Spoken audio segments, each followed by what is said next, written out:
All right, welcome back to Gary's Economics. I've been really looking forward to doing this week's video because I get to talk to you about what I have been working my tits off for basically the last couple of months. I've become more or less a full-time lobbyist in this country, and that is because the UK is currently by far the closest it has ever been to introducing wealth taxes, which is unbelievably exciting, and you can pat yourself on the back for that. And today we're going to discuss whether the new UK Prime Minister is going to give us wealth taxes. All right, so are we going to get wealth taxes? Let's get you up to speed with what is happening here in this country because things have been moving incredibly quickly, and I know some of you are not in the UK. We're going to discuss what's happening here and how you can learn to get wealth taxes in your country. So we have had in the UK a centre-left Labour government for 2 years. They are incredibly unpopular. The Prime Minister, Keir Starmer, is incredibly unpopular. They got smashed in the local elections. Maybe that was about 3 or 4 weeks ago now. And as I've been predicting for a while, there has been like a push to replace Keir Starmer as leader. A couple of people basically made their move. One of those is Wes Streeting, who has long been considered as somebody who wants to be Prime Minister. He resigned as Health Secretary and wrote a pretty scathing letter about the Prime Minister. And then Andy Burnham, who is currently the Mayor of Manchester, made his move. He has again been spoken about as a potential new leader for a long time, but he is currently not an MP. He is the Mayor of Manchester, which means he needs to stand in a seat to become an MP. He got an MP to step down in the constituency of Makerfield, which is again in the northwest of England, close to Manchester, close to Wigan.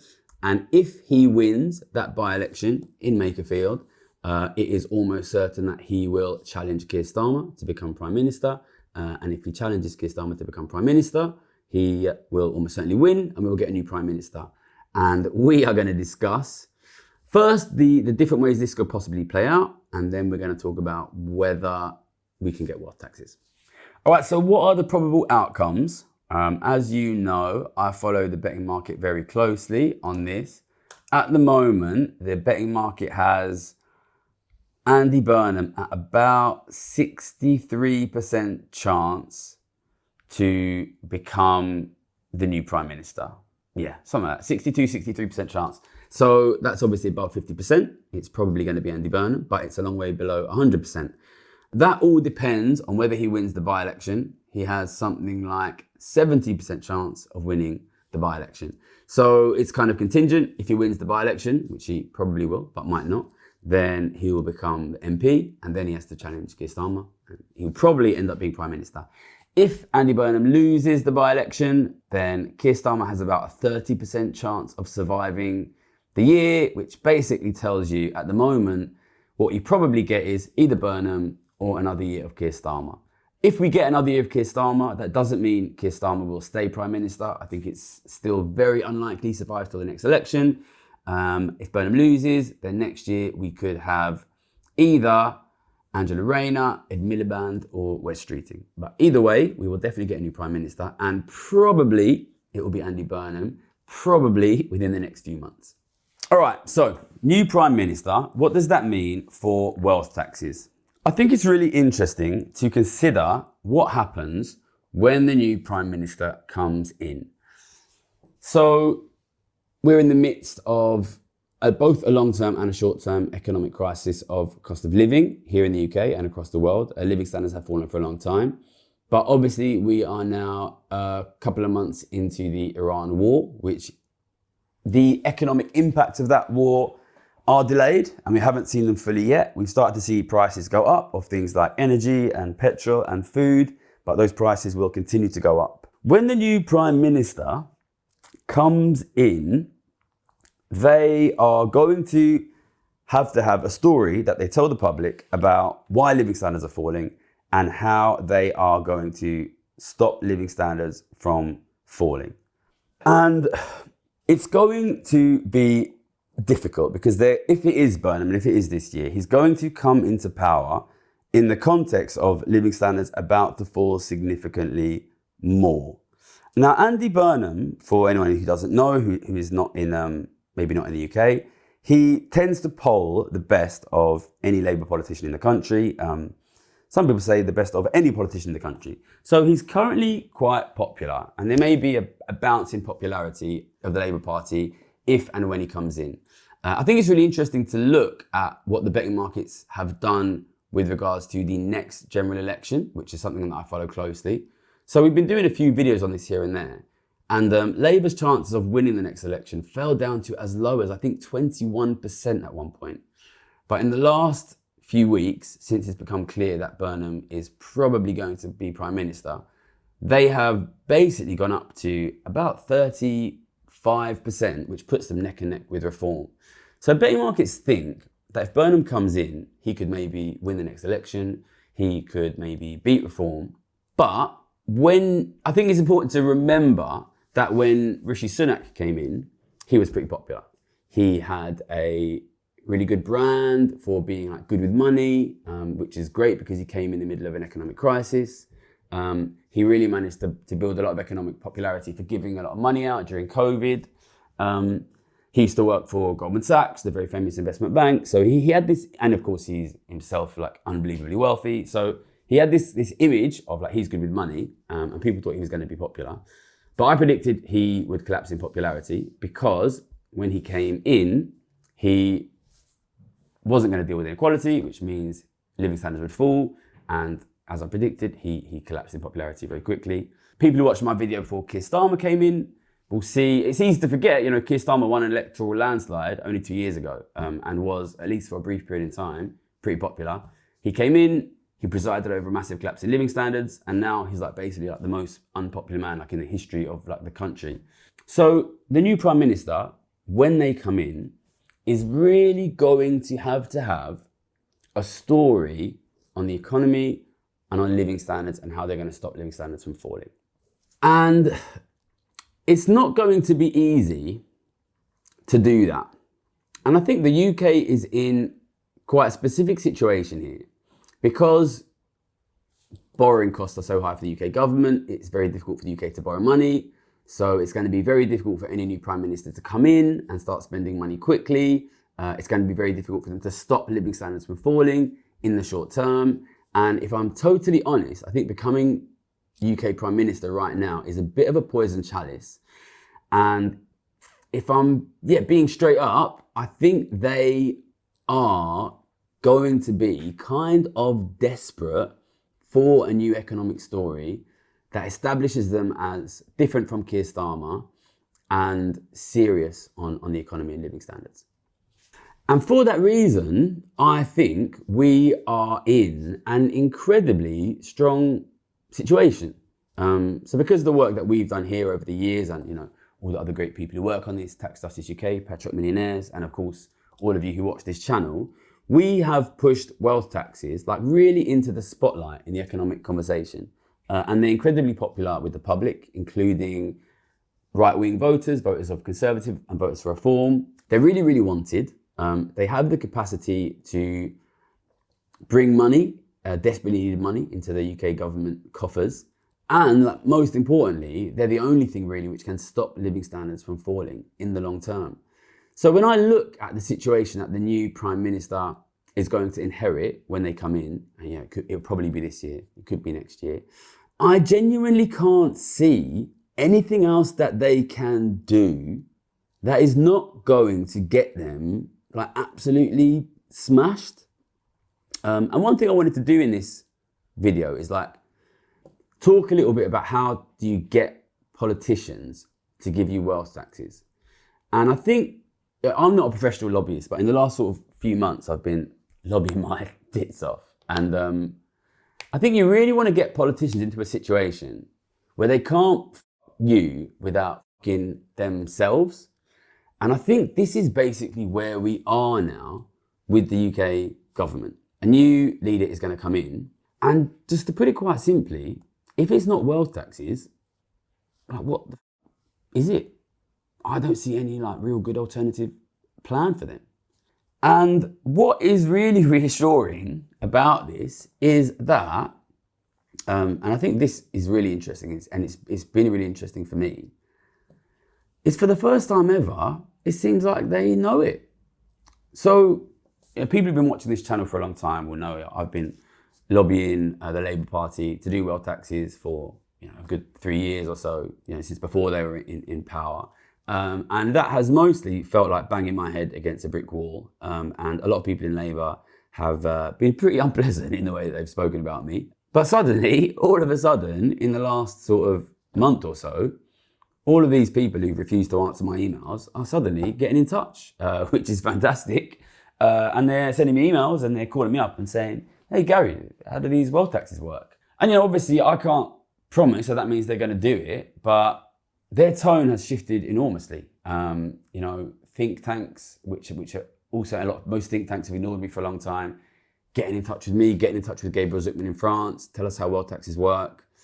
And what I can see, which maybe you can't see, not being in this world of lobbying, suddenly it feels like the whole ship is turning, and all of these Labour MPs suddenly want to be my mate and want to talk about wealth taxes. And I think that is because they have realised exactly what I've been saying here, which is if they don't do wealth taxes now, they are basically totally fucked. So I think I need to be really clear here about what I'm asking from the Labour Party. And I want to also sort of let the viewers, be clear about what I'm doing behind the scenes. Because I think that sometimes in the way that I've been portrayed in the media, and especially you've got to recognise, most politicians read the very mainstream media, so they don't really see they probably don't watch this channel, for example. And there's been a kind of attempt in the media to sort of portray me as some sort of mad communist or something, some sort of super unrealistic guy who doesn't have any economics degrees, none of which is true. And I've been doing a little bit of a charm offensive behind the scenes to try to talk to Labour MPs and just let them know I'm not asking, and I don't expect, and if you have any connections in Labour, maybe clip this bit or send them this bit.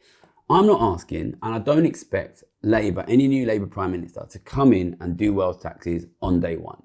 I recognise that the correct planning and design of wealth taxes is incredibly important. And if they are implemented badly, they could have negative consequences. I don't want to introduce anything that is going to hurt the UK economy, right? I want these things to be planned incredibly well. We had Gabriel Zucman on the channel the last week. And the reason that I've spent, so long trying to build a really good relationship with Gabriel Zucman is because, quite simply, I believe that Gabriel Zucman and his team in France are the best economists in the world on the planning and design of wealth taxes. And as I've been out here for years now, trying to convince the British public and the British politicians that they should do wealth taxes, if we are going to get them, I want them to be designed by the best people in the world. And the fact is, there are people in this country who are working on wealth taxes, and they're good. They're good, And I have basically, in so many ways, gone over their head to Gabriel Zucman because I want these to be designed by the best people in the world. I want it to be clear, because I think a lot of maybe Labour MPs have got the wrong impression on this. I'm not trying to destroy Labour. I want Labour to win the next election. The reason I've been strategically attacking Labour in many ways for the last 2 years is because I want to force them to reach a situation where they have to do the policy which they need to do. So what I'm asking of these politicians when I meet them, and I am having to spend a lot of time meeting people and sending emails at the moment, put a little bit of money together, get a team of economists to do a really serious study on how to do these wealth taxes well. Speak to me, speak to Gabriel Zucman and his team, give it a couple of years, design the best wealth tax you possibly can, and be ready to do it before the next election. And what I've been telling these MPs is if they do this thing, if they create the team that can really, really do the analysis to make sure that this thing is perfectly designed, if I can talk to those guys, if I can look them in the eye, if I can see seriousness, then I will go out on my channels and I will tell everyone, finally, we have a government that is being serious about dealing with this problem of growing inequality. Basically, what I'm saying is I'm here to back it. I'm here to support it. I will work, I will do everything I can to make sure you win the next election if you show me seriousness on working towards fixing this problem. And we could get it. It's just it's quite crazy. I'm not saying that we will get it. I think we have to be realistic here. As I've always said, and has always been true, the vast majority of the richest and most powerful people in the world will work hard and will lobby hard these politicians to try and make sure they don't do wealth taxes. Like, they want anything except wealth taxes. And I go into Parliament quite a lot to meet politicians, and I went in last week, and there was like a queue down the street of like lobbyists, because everybody knows there's going to be a new Prime Minister and everybody wants to make sure that they get the policies that they want. And we have to be realistic that we here are essentially just one lobby group that's trying to get what we want out of Andy Burnham or whoever the next Prime Minister is. But what we have that they don't have is basically fucking 4.5 million followers on social media and the ability to go and tell the public these guys are actually doing it. And I think what we need, so the risk is, and you know, this is coming up in conversations that I'm having with politicians behind the scenes, is they say to me, we need something quicker than that. You know, they know they're going to come in a context of falling living standards, and they know that that's going to risk falling popularity for the new Prime Minister, Andy Burnham, whoever it is, and they're like, we need something quicker, we need something now, we need something to deliver now. And unfortunately, you know, the UK government has reached this situation where, and I think this has been like really, really clear from what happened to Keir Starmer, you can't deliver quick fixes if you are unwilling to deal with the long-term problem. So just after Keir Starmer and Labour won the election in 2024, I happened randomly to like bump into somebody who was like quite senior in Labour, and they knew who I was, and I knew who they were, and I said to them, hey, you know, like, well done on the election, but you know, probably maybe you're already aware of this, but like if you don't deal with that growing inequality problem, like you're going to find very, very quickly that you can't do any of the other things that you want to do, and you're going to be fucked. I think what I said was, you know, I don't envy your situation. It's going to be incredibly difficult if you don't fix this thing. And what that person said to me at that time was, oh, don't worry, because we've got a comms strategy for that. And I remember my like stomach like sinking. Oh God. I want this to be a lesson, you know, I don't hate Labour, you know, I don't hate Starmer, but you cannot make that same mistake again. You cannot come into power with an unwillingness to get to grips with the long-term problems of the country and then be surprised when living standards collapse. And I fully understand that you want short-term wins in this. I don't see those short-term wins being available. And I think I need you to be honest with yourselves and to be honest with the British public and to turn around to the British public and say, listen, the situation is fucked. But we are the people who are going to do the work to seriously fix the long-term problems of inequality in this country. And if you do that, I fucking promise I will work my tits off to make sure the British public believe you.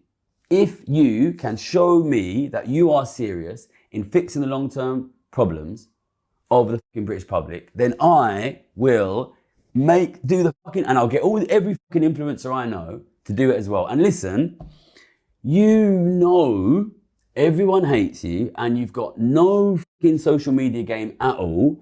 I get more views than fucking Question Time here. Give me serious work towards fixing the long-term problems in the medium term, and I will back you with every fucking political influencer on fucking YouTube and Instagram. And another interesting thing happened last week, which I think makes it seem, you know, whether it's just PR bullshit or not, I don't know, makes it seem like maybe, this is another amazing thing that happened last week. Amazing things keep happening. Makes it seem like maybe they understand. So Tony Blair, for those who don't know, UK Prime Minister from 1997 to 2007, I think, came out and basically said the way to fix the economy is to like drink a massive glass of AI and deregulate everything, which is great intervention from Tony Blair. Thanks for that. And there are responses from Keir Starmer, the Prime Minister, and from Andy Burnham, and from Wes Streeting, who are the two best known candidates for Prime Minister. And all of these guys came out and said, why the hell are you not talking about inequality? I want to read a couple of quotes from what Wes Streeting said. Now, I want to make it clear in all this, I've never met Wes Streeting, I've never met Andy Burnham, I've never met Keir Starmer, so I don't know any of these guys. But people say that Wes Streeting is on the right of Labour and is not the kind of guy who wants wealth taxes. But listen to what Wes Streeting, the most unexpected guy, has been saying about the economy in the last week. Wes Streeting says, inequality, rather than being incidental to the crises reshaping Western democracies, is actually their cause. It is vital to tip the balance of taxation away from work towards wealth. And look, Wes Streeting's MP for Ilford, just like if you want to meet up, Wes Streeting or your team, I'm here, Ilford boy, born and bred. Like, this is amazing, right? Like, people on the right of the Labour Party, are suddenly basically saying, tax wealth, not work. And Andy Burnham came out and his response was, why have you not mentioned inequality? Even Keir Starmer said, why are you not talking about inequality? And it just feels like all of a sudden, there's this big, Wes Streeting even publicly proposed a wealth tax. Okay, you look into the details, it wasn't the best wealth tax. But like, there's this thing in like political messaging, which is like when your political opponents start to adopt your political messaging, that means you have won. And you basically see this with some of what Farage and Reform and Brexit Party do on immigration, which is they win, the Labour Party adopts their framing. All of our political opponents, in the centre, who have been so reluctant for so long, are wholesale adopting our political framing. And I hope that they are serious. And I just want to let them know, Burnham, Streeting, Rayner, Ed, even Keir, if you still want to stick around. If you are serious about fixing inequality, I'm here and I'll help you stay in power. All right, so what are the risks? Listen, I'm going to be very straight about the Makerfield by-election. If you're in Makerfield, I think you should vote for Labour. And I think you should vote for Andy Burnham. And, as I've always said, I'm not a member of any party. I don't support any party. I've supported the Greens a number of times in the past in terms of vote recommendations. This is a chance for us to get a new Prime Minister. I can't promise you he'll give us anything on wealth taxes. Maybe he comes in and fucks us over. But it's a chance. It's a chance. We've never been in a situation in my whole lifetime, and I've been doing this work now for 12 years, where we could realistically get wealth taxes within the next couple of years. And the risk, of course, is that he comes in and ends up being just like Keir Starmer, which is he hopes to do some sort of magic, technocratic, economics, language, jiggery-pokery, and somehow fix the economy without dealing with this fundamental problem of inequality. What do we do about that? And I think the answer to that, and I think if you take one key message away from this video in terms of how to get wealth tax in your country, I don't think Labour can fuck us over on this without fucking themselves. I just cannot see an economical comm strategy that works here for them. I think the best chance they have of winning an election without giving us something, at least something on wealth taxes, is to basically come in and hope that there's a kind of burn and bounce and hold an immediate election and hope that that works. But if you do that and you don't give us wealth taxes, all that changes is instead of getting smashed in 3 years, you get smashed in 5 years. And it will just be like Keir Starmer 2.0. And listen, obviously I've been working with Labour for a long time, and I've been watching Keir Starmer for a long time, and I think it's like really, really obvious that some of these guys are quite comfortable shooting themselves in the head instead of talking to me. I've been like rooting around. I've been talking to people, even people who are not really like Team Burnham, and saying like, do you think we can trust him? I haven't met Andy Burnham himself. Listen, if Andy Burnham wants to come on the channel, 100% welcome here. What I've heard back from the people I've been fishing around is that he's all right, and that maybe we can trust him. And listen, I don't trust anyone in politics. Listen, a chance of wealth taxes is better than no chance of wealth taxes. And, I would love for, somebody who is full-throated supporting wealth taxes, like Zach Polanski, to come in and win the next election, and then we have the wealth taxes. That's unlikely. Our best chance of getting this is Andy Burnham now. And I think there's actually like a uniqueness about the UK here, which I think is quite interesting, which is The UK is generally considered to be sort of a more like American style economy within the context of Europe, where we're more comfortable with high levels of inequality. But if you look historically, the UK was the first country to bring in the progressive income tax. Gabriel Zucman spoke about that last week. But whatever you say about the UK values, the fact is, Western governments at the moment across the world, because they're in this context of rapidly growing inequality, they are faced, when they come in, this is true in the UK and in every other country, with 4 options. Either you figure out how to tax the rich seriously, you build that institutional capacity for taxing the rich, you raise taxes on high-earning workers, you shut down the welfare state, or you borrow money and go into government debt.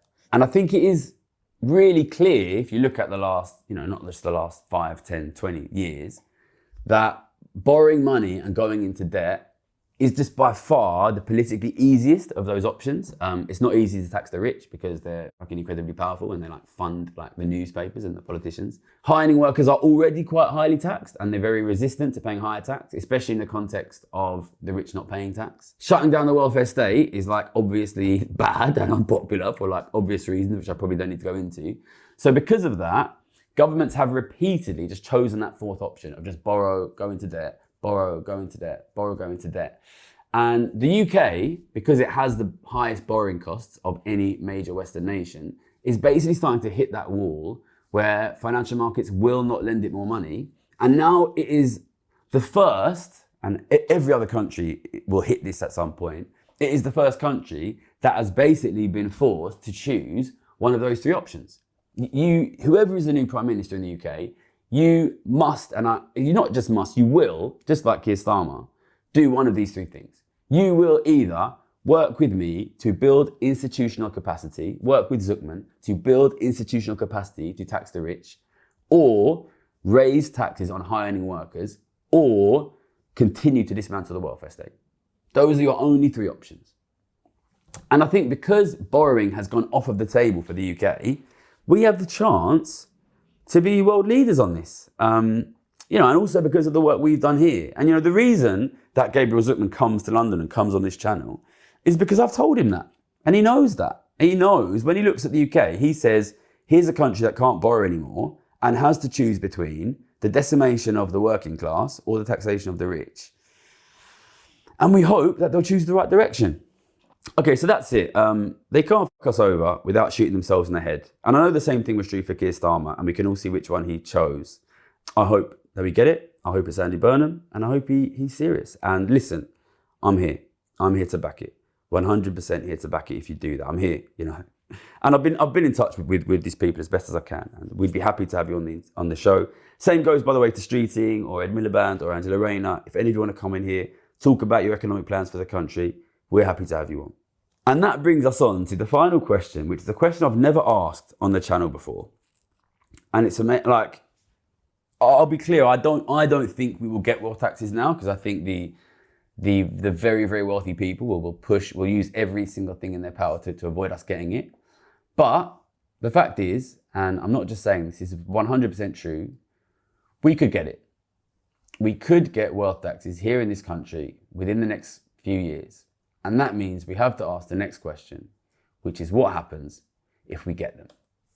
All right, so there's been a popular attack against me and against Zach Polanski, the other sort of big proponent of wealth taxes here in the UK, which I've been calling the magic wand theory. I'm going to put into Google wealth tax magic wand.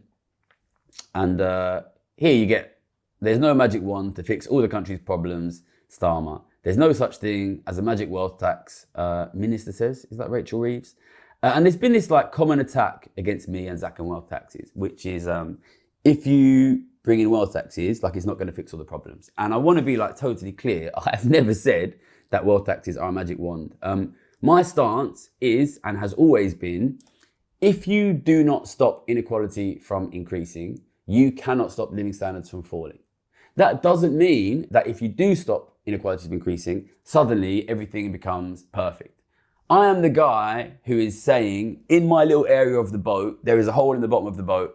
Please come down and patch up the hole. Which is how I've been able to successfully predict that Sunak would fail and Starmer would fail, and how I will successfully predict right now that Burnham will fail if he does not do wealth taxes. Like, if you can see the hole in the bottom of the boat, you know that the boat is going to go down unless it's fixed. But the truth is, bringing the wealth tax in, it's not going to suddenly make things perfect. That's simply the truth. You know, all it can do in the first instance is stop the collapse. And the truth also is, you know, we cannot expect, and I am not demanding, that the Labour Party do wealth taxes now. You know, obviously I've done the work to go and build a relationship with Gabriel Zucman. And I asked Gabriel Zucman, I don't think I did it on the channel, but I think I did it off camera. I said to him, listen, if I get Labour in, do you think you have something oven ready to do now? And Zucman said yes, but you know, we can't expect the Labour government to just hand the keys of the country over to Gabriel Zucman. Like, obviously, the Labour Party and the government has to do a thorough analysis of those policies to make sure that they're well designed. And I wouldn't want them to do anything else. You know, I want to be there, kicking the tires on this, making sure that it works. So we can't expect them to give us a wealth tax, really, like in anything less than 2 years. So, and what that means is, to some degrees, what we have is a difficult sell. Because what we are saying to Andy Burnham and to the Labour Party is, listen, we will work with you to build the institutional structure to tax the richest people in the country. If you don't do that, they will own everything and things will collapse. But we can't promise you that it's going to immediately fix all of your problems. And I'm going to say to them, if you do it, I trust that the British public will be willing to back fixing long-term problems. That the British public does have patience, that they will be willing to work with you. And the truth is, you know, I've been doing this for a long time, and every single budget, I go around the fucking houses, talk to the think tanks and say, are you guys going to do anything on wealth taxes? And they always say to me, oh, wealth tax is going to take 2 years. We don't have 2 years. We need to worry about this upcoming budget. Basically, like the sort of political institution, the political economic academic classes, basically, they don't believe that the British public has the patience to accept long-term fixes. And I need to be able to turn around to them and say, listen, the British public are not fucking idiots. They will be willing to back somebody who is serious about fixing the long-term problems. So in a sense, what I'm trying to do here is bridge between the Labour politicians and say, listen, if you fix the long-term problems, I will get you the support of the public. But I also need to speak to you, the public, and say, listen, if these guys are serious about fixing the long-term problems, you do need to back them in the context of continued short-term falls in living standards. Listen, and I wish I could give you a different message, but the fact is, that is where we are. We cannot fix living standards without fixing the long-term problems, and we cannot fix the long-term problems immediately. So listen, you know, I'm out there lobbying these guys on behalf of you, and I need you guys to back it, basically. I need you guys to tell them in every way you can, express your opinion, express your commitment to your friends, to your family, wherever you can. Call fucking LBC, talk on the radio show, email your MP and say, listen, we're not expecting miracles, but we are expecting seriousness on the long-term problems. If you show that seriousness, if you talk to Gabriel Zucman, if you talk to Gary's Economics, we will have the patience to wait and see. And I will then be able to go there, kick the tires and continually see, are they being serious on it? And if we do that, I know we're still trying to thread the eye of the needle here, but I think we might get it. And the reason I think we might get it is because I continually, every way I look at it, I look at the Labour situation and I cannot see what the else they can do. Like, listen, I'll come out now, I'll make my predictions like I always do. One of two things will happen. Either they will give us wealth taxes or they will get fucking smashed at the next election. I will tell you that right here, right now. And if they give us it, I'll work my tits off to make sure they don't get smashed. But that's the situation. That's the situation. You know, the Labour Party is there, a new leader is coming in, and they've got the gun, you know, to their head and yours. You know, and we're handcuffed together on this. If the country goes down, we all go down together. I'm willing to help you fix it. And if you show me willingness, then I'll do my best to bring the public with me. And I'll get every single influencer I know to do the same. So we're here. And I hope you make the right choice. All right, so I've got here in my notes, as I always have at the end of my notes, ending of hope. And once again, it's getting easier and easier to do these. I still don't know if in my heart of hearts whether we're going to get this. But I cannot believe the progress we've made in this, in the time I've been doing it. It's the progress we made on this in the last 2 years, and with all the maximum respect to all of the people who work on this, Patriot Millionaires and Rebecca Gowland and the great work at Gabriel Zuckman and Aaron Advani and Tax Justice UK, the amount that we have pushed this, you and us, me, Jack behind the camera and all the guys who work here, and all the guys on the Patreon, I'm not going to celebrate before we cross the line, because I still, in my heart of hearts, I think we probably won't quite make it on this run round, although I really hope that we do. The fact that, Tony Blair writes an article and Wes Streeting basically replies with tax wealth, not work. And essentially so does Andy Burnham, and so does the Prime Minister, who seems like he hates me. I just cannot believe what we've achieved. And I know we're not there yet, and I don't want to celebrate.